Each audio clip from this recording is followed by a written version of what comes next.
I grabit të njërës 5 euro, vajzat rahën muna mes të Prishtinës.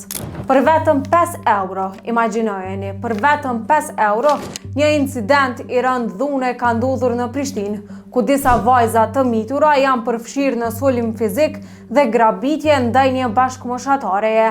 Ngjarja ka ndodhur dje dhe menjëherë është raportuar në polici si rrahje në progres. Në vendin e ngjarjes, policia ka takuar viktimën, një vajzë e mitur me inicialet EPK, e cila ka deklaruar se është sulmuar nga disa vajza EPK, B.M, A.Q dhe S.Q, të cilat i njeh.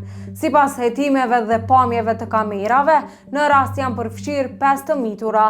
Gjatë incidentit, dyshohet se njëra prej tyre i ka marrë me forcë 5 euro që viktima i kishte mbi tavolinë. Të dyshuarat janë intervistuar në prani të prindërve dhe institucioneve përkatëse, ndërsa njëra prej tyre në moshën 14 vjeç është trajtuar sipas procedurave të qendrës për punë sociale. Me vendim të prokurorit, rasti është iniciuar si sulm dhe grabitje, ndërsa të dyshuarat janë ndaluar për 24 orë derisa hetimet po vazhdojnë.